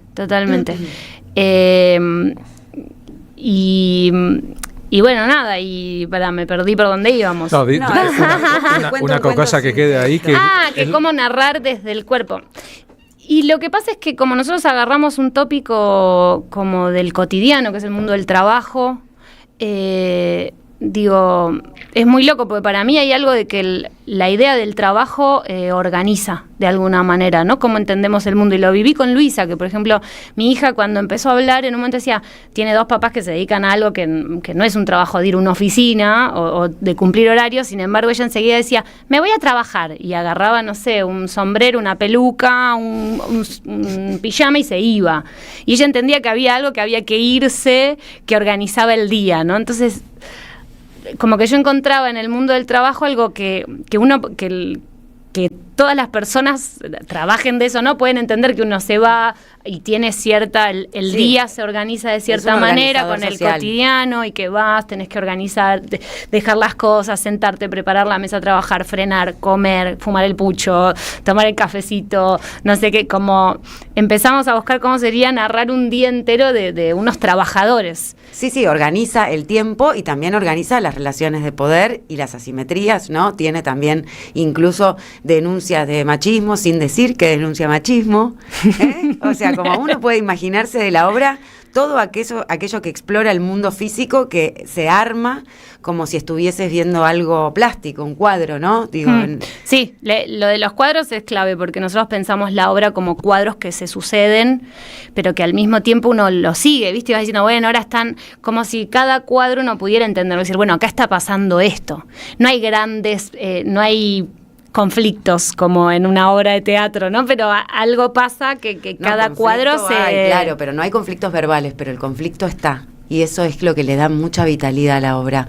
Es buenísimo eso que encontraste en estos tiempos, ¿no? Que eso tiene una vigencia muy clara, y sin embargo la gente da como obsoleto aquellos mundos a retratar, ¿no? Como eso, lo que está pasado, pisado. Claro. Y no. Muy por el contrario, trae a la contemporaneidad de lo que estamos viviendo algo que se vuelve a expresar y que está hoy en esa explotación, ¿no? Bueno, ahora ponele, no estamos haciendo toda la repetición como en la obra, pero estamos todo el tiempo con el teléfono, el dispositivo pegado a la mano, ¿no? Y entonces te saca la utilidad de uno de los miembros de las 4. Sí. Sí, bueno, es que creo que la obra... algo de lo que habla sin hablar un poco en contraposición a lo que pasa hoy en día es a la presencia, lo analógico implica un cuerpo más presente que lo digital, o por lo menos esa es mi sensación, como muy de, yo no soy una pensadora, o sea, no puedo, digo lo que a mí más o menos me parece, pero también en la realidad, en mi vida cotidiana, que yo hacer un trámite online me liquida. Para mí es mucho más fácil ir a un lugar y aunque me tenga que pelear con una persona, pero hay una persona ahí, voy al lugar y le pregunto cómo hacer. El otro día, por ejemplo, perdí mi billetera y tenía que volver a hacer mi registro. Pagué 5 veces el trámite porque no era poco claro para mí que había que hacer otra cosa antes de pagar y lo iba perdiendo. Y en un momento fue, bueno, ya está, vuelvo a pagar por última vez. Es mucho más fácil cuando hay un humano acá enfrente, o sea, perdón, a mí como necesito de eso. Y en ese disciplinamiento tecnológico, imagínate gente más grande que vos, mucho más grande, del doble de tu edad, como se queda completamente afuera y siente que vive en un mundo que ya no le pertenece en el sentido común.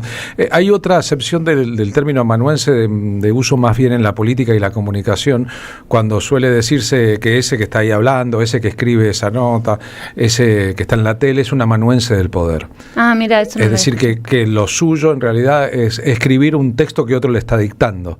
Podríamos hablar en la comunicación hay mucho amanuense del poder, ¿no? Ya no hace falta que escriba a mano. Es su... Claro, porque alguna vez el amanuense, alguna vez los reyes, los ricos, los poderosos, no escribían sus propias cartas, sino que tenían a alguien que escribía en su nombre, pero... o no tenían propias ideas, ¿no? Y entonces eran Salieris. El otro le dictaba lo que esta persona escribía. Esta persona capaz que quedaba como el que había escrito, pero le dictaba el otro. Hoy cuando vemos la comunicación nos damos cuenta, ¿no? De cuánto amanuense del poder hay. Incluso cuando los jugadores sacan una bandera que dice las Malvinas son argentinas y los medios de comunicación responden como si fueran medios británicos. No, bueno, es que están respondiendo a un poder anglosajón que está en la Argentina. Hoy leí que les daban letra para un escarmiento, una sanción disciplinaria desde el propio diario argentino hacia la selección argentina, dándoles argumentos a los ingleses para decir cómo castigar aquel pedido de soberanía, ¿no? Porque ahora se abre el debate en Inglaterra porque es una gran visibilización, una selección argentina que juega como juega el equipo argentino, también para el mundo es un gran espectáculo y se parece mucho al teatro, el fútbol en algunas de las reglas. Sí. Connie, sos de Tandil, tenés un hermano dramaturgo, docente, formador de actores y actrices, además de regier, ¿no? Puede dirigir una ópera, que es Matías Feldman, y gran dramaturgo prolífico, y también te formaste en Argentina, Brasil y Europa, y haces cine, teatro y danza. ¿Cómo fue desde tu Tandil natal a esta Connie de hoy? Todo ese trayecto, digo. Un día te despertaste y dijiste, quiero ser, o sea, somos artistas, Matías, nos vamos para Capital. Y además tengo un hermano mayor que es bailarín también, comunicador social y bailarín. ¿Los 4 Feldman están en el arte disciplinario? No, uno era deportista y ahora está en la gastronomía, allá en Tandil. Muy bien. Pero con el tiempo, en algún momento me puse a pensar un poco qué había pasado. Mis viejos son de profesiones nada que ver con el arte, pero mi madre, cuando se volvió a su ciudad natal, a Tandil, después de estudiar acá en Buenos Aires, su primer trabajo fue como profesora de danza.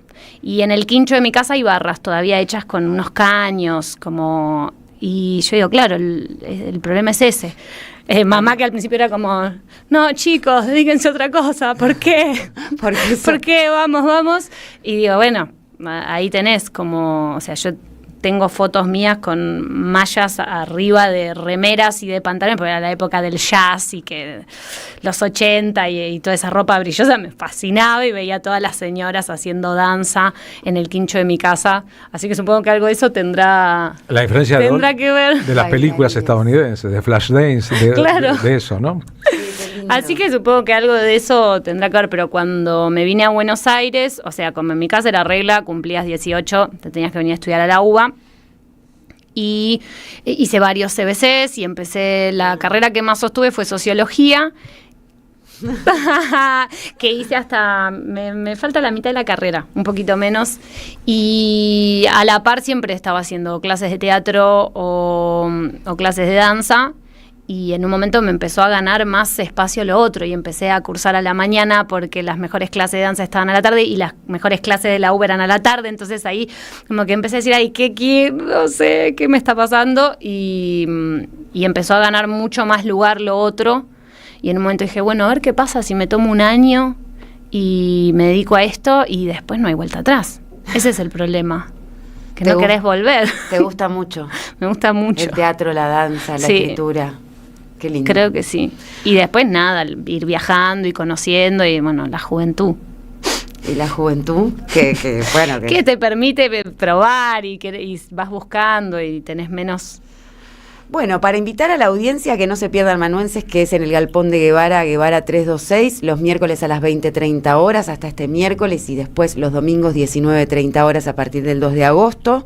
Son 4 intérpretes más un músico tocando el piano en escena, muy buena, pero también estrenas en el Nun Teatro Bar Las Flores no mueren dos veces, ¿no? Que es el 6 de agosto que se estrena. El 6 de agosto se estrena esa obra de Martina Bajur. Yo estoy como actriz, ahí solo voy y actúo.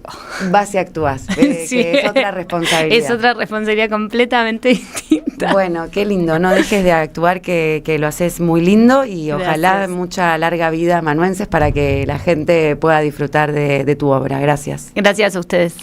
Bien, cuando nos pensamos a nosotros mismos, venimos de la nota con Mercedes Sosa, ¿nos pensamos como los amanuenses escribiendo a mano las cartas? ¿O nos pensamos escribiendo a máquina? ¿O nos pensamos escribiendo en aparatos celulares o en computadoras?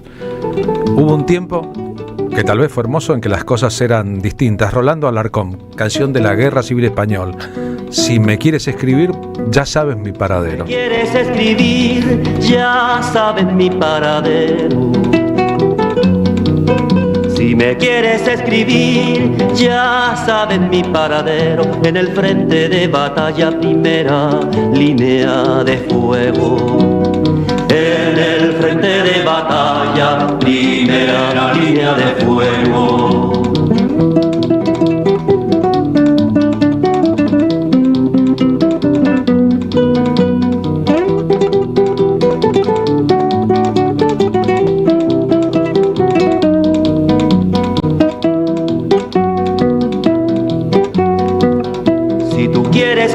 bien barato y de buena forma. Si tú quieres comer bien barato y de buena forma, en el frente de batalla allí tienen una fonda. En el frente de batalla allí tienen una fonda.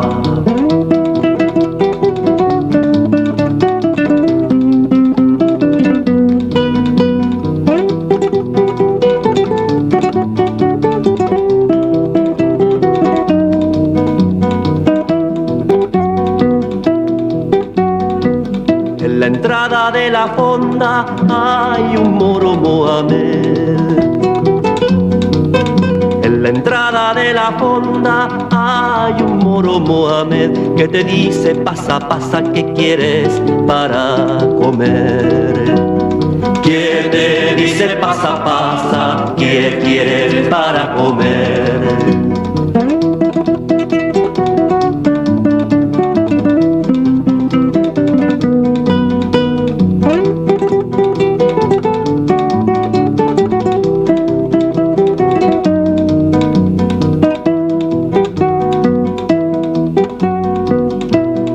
El plato que dan son granadas moledoras. El primer plato que dan son granadas moledoras. El segundo de metralla para recordar memorias. El segundo de metralla para recordar memorias.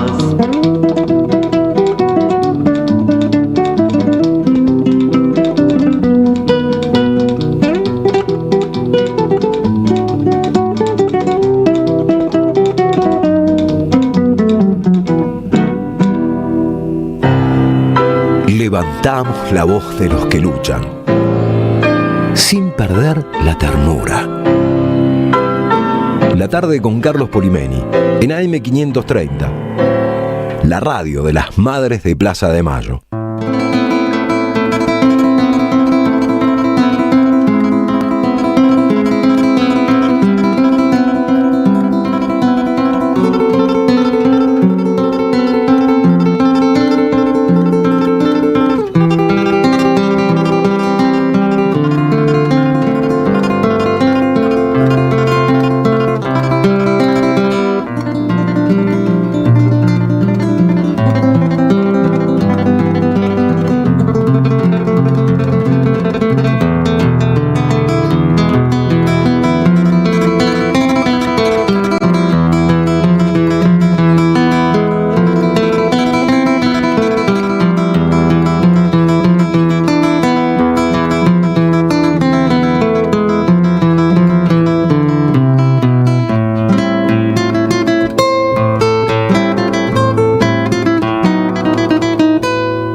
La versión de Libertango de Astor Piazzolla, que tiene la firma en el orillo del estilo guitarrístico de Esteban Morgado, como parte de la propuesta de nuestro espectáculo de resistencia tanguera.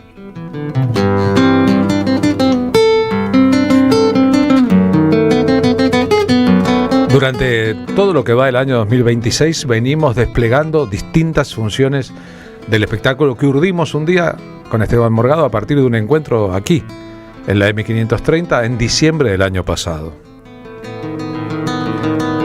El espectáculo se corporizó, ha tenido un montón de funciones y estamos convocando para la próxima, el domingo 2 de agosto a las 20 en La Carbonera, en San Telmo.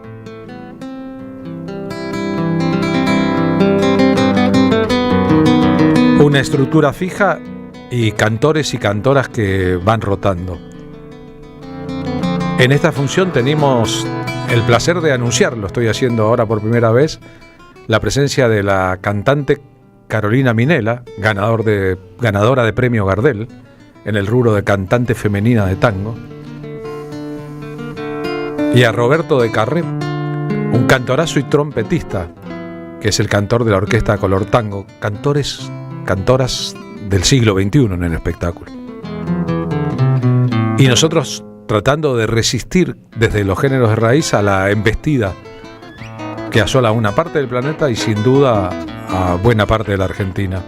Creemos que son eras de resistencia y que, con la historia del tango de por medio, de sus grandes creadores, de sus grandes intérpretes, podemos narrarnos a nosotros mismos sin caer en la trampa de ser partícipe de las invasiones bárbaras. Así que las entradas ya se venden por Passline, están a precios cuidados, y si no conocen La Carbonera, es uno de los sitios más importantes para espectáculos musicales, teatrales y alrededor. Están dando los partidos de la selección en la pantalla de cine gigante de la ciudad de Buenos Aires. Así que terminará el Mundial, nos dejará un montón de enseñanzas, un montón de alegrías seguramente. Ya. Y un montón de aprendizajes. Ya nos dejó un montón de alegrías, ya estamos recontra agradecidos. La gratitud es ejemplificadora, es altruista, es realmente necesaria, hay que promoverla, hay que estimularla, hay que ser agradecido, es de bien nacido ser agradecido, así que gratitud, ante todo, gracias. Qué ansiedad que me da el domingo, que obviamente es una final, hoy es viernes, vamos a desearnos lo mejor, Carlos Polimeni, a todo el mundo, a la Argentina en su conjunto. Ojalá recuperemos las Malvinas. Hoy hace 385 días que Cristina está presa y proscripta en San José 1111. Es una tamaña injusticia, Polimeni. Sabes que es inocente, sabes que es difícil convivir con esta realidad de cancha inclinada. ¿Por qué no la dejan jugar? Te agradezco que me des la oportunidad de poder decir esto. Ojalá que el domingo, cuando unamos las fuerzas en una celebración, celebraremos el triunfo en la final del Mundial, ojalá que sea así, y si no, una hermosa, grandiosa participación argentina que nos enseña que no hay que dar por perdido todo cuando todo parece perdido. En 10 minutos Argentina le ganó y le dio vuelta al partido de Inglaterra. En 13 ganó el partido anterior ante Suiza y lo dio vuelta. Correr el arco de lo posible, digamos. Claro, seguir la lógica de que, decía Di Stéfano más temprano en un audio, los partidos de fútbol duran 100 minutos. O sea, cuando llega el 90 no hay que creer que está terminado, porque viene el tiempo suplementario y en todo caso es una idea poderosa. La historia, ¿cuánto dura? Se acaba cuando dicen, o tenemos también la posibilidad de estirar los límites. En Resistencia Tanguera hacemos todas estas cosas, malabarismos con nuestra historia para tratar de contar una versión propia y no la versión ajena de un género popular que da hoy la vuelta al mundo de la mano de sus grandes autores y de sus bailarines. En el espectáculo siempre hay una sorpresa.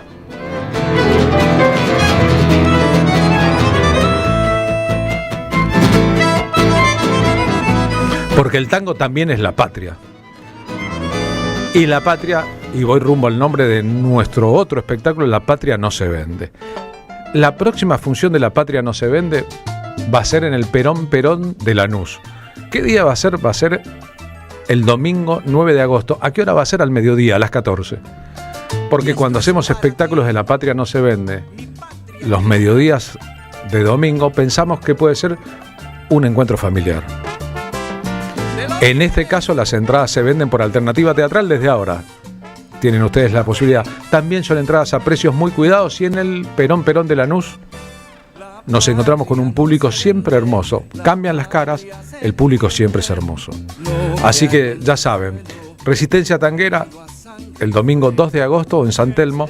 La Patria no se vende el domingo 9 de agosto en Lanús. Y nos vamos ahora rumbo a la voz de nuestro compañero en la distancia, Pablo Hacker. Pablo, ¿cómo va? Buenas tardes de viernes. Buenas tardes, Carlos, compañeros, ¿cómo están? Bueno, todos nerviosos con el partido, imagino, pero saliendo un momento del fútbol que es difícil, lo que está ocurriendo después de la decisión frustrada en el Senado es un alto nivel de preocupación que al menos yo no observaba entre las filas de la Libertad Avanza desde hace un par de meses. Esa imagen negativa que veíamos que se venía deteriorando con respecto al año pasado, había encontrado una meseta en mayo. Hay una medición de Q-Monitor que llega al 64% a la desaprobación de Milei en estos momentos. Y eso es quizás el dato que más les preocupa en el gobierno por estas horas, y les molestó muchísimo lo que ocurrió en la sesión del Senado. Tenían realmente la idea de llevar adelante este nuevo atropello y venta de nuestro patrimonio, de nuestra historia, de nuestras tierras. Bueno, era otro capítulo que pensaban que tenían cerrado y no lo lograron hacer. Y lo que observan es, me dijeron dos personas que son muy cercanas a senadores de la Libertad Avanza, que esto les propinó un golpe muy fuerte en el estado de ánimo. Que lo que pasó ayer y lo que sucede en estos días con toda la pasión futbolera no le está cayendo bien al gobierno. Malvinas fue un tema muy, muy difícil, ya sabemos lo que ocurrió con lo que Monteoliva dijo, lo que ocurrió con los jugadores, y lo que dijo Milei después en una entrevista en Radio Mitre, tratando de berreta a la selección por lo que hizo con la bandera reivindicando la soberanía sobre nuestras Islas Malvinas. Bueno, todo ese conjunto de cuestiones, los datos negativos de aprobación, lo que se siente como un humor social que empieza realmente a llegar a un límite y un hartazgo muy fuerte, los está preocupando. ¿Cuál es la salida hacia adelante que están pensando? Es aflojar un poco la agenda de legislativa, hacer un parate, tejer alianzas, y aquí surge la figura de Santilli como quizás un posible salvador de este muy mal momento del gobierno, que también se ataba en un dato que para Caputo es central, y es el riesgo país. El riesgo país venía bajando fuertemente con, por supuesto, la única objetivo de tomar nuevos créditos. Bueno, hoy empezó a repuntar nuevamente, subió el dólar, y hay quienes dicen que este mini veranito financiero que venía teniendo el gobierno, bueno, se está terminando, junto con un humor social que, según esta encuesta de QR Monitor y otras más que están por salir en las semanas que vienen, bueno, justamente dan muestra de que las cosas están bastante difíciles y que no tienen mucha noción de cómo llegar indemnes a final de este año. Sin lugar a dudas, Pablo Hacker, debe estar mal un gobierno si se ata a la posibilidad de salvataje del Colorado Santilli. Abrazo grande para vos. Así es, totalmente, abrazo grande. En el móvil 3 de la radio estuvo Pablo Hacker a distancia. Este domingo es 19 de julio de 2026. El 19 de julio de 2007 murió Roberto Fontana Rosa, que era, como se sabe, un escritor muy, muy, muy futbolero. ¿Qué decía Fontana Rosa sobre el fútbol? Jugué toda mi vida en esos torneos, en esos torneos internos, ¿viste? Sí. O lo que se llaman torneos comerciales. Jugué como 10 años en la Liga 25 de Mayo. Pero siempre mal, siempre mal. Lo que pasa es que es muy difícil reemplazar el programa del fútbol, ¿viste? Porque la descarga viene a través del fútbol, ¿no? De ir a jugar, no solo el hecho de patear, sino de estar con los muchachos, de la joda, de reírse, de hablar. Casi esa es la parte más linda antes de jugar. Claro. Que después salía a la cancha que yo decía, qué lindo sería este juego si no hubiera que correr. ¿No? Porque ya no puedo con la cruz, como dicen los muchachos, ¿no? Entre los grandes admiradores históricos de la selección argentina de fútbol, colonizado por Menotti, si se quiere, está Joan Manuel Serrat, que estuvo incluso en el banco de suplentes de Argentina en el Mundial de 1982. Hincha del Barcelona, por ende hincha de Di Stéfano, de Messi, de Maradona. La saeta, se llama este tema, la saeta rubia, Di Stéfano, dándole sentido a todo. Estamos muy nerviosos por el resultado del partido de mañana sábado a las 18 Inglaterra-Francia por el tercer puesto, nos vamos a divertir un poco, ¿no? Las dos potencias imperiales que llegaron al Mundial montadas en sus propias ilusiones, disputando el partido que casi nadie querría disputar, el que decide quién es tercero. No le falten el respeto a la madre patria, va a decir Milei, algo así, ¿no? Qué angustia, querido rey. Uno de los dos perderá y eso sumará a esta epifanía argentina, a este Mundial que se vive como un sueño, otro elemento. ¿Llorará Kane al final del partido o llorará Mbappé al final del partido? Y los que piensen, bueno, son multimillonarios, están más allá de todo, son deportistas.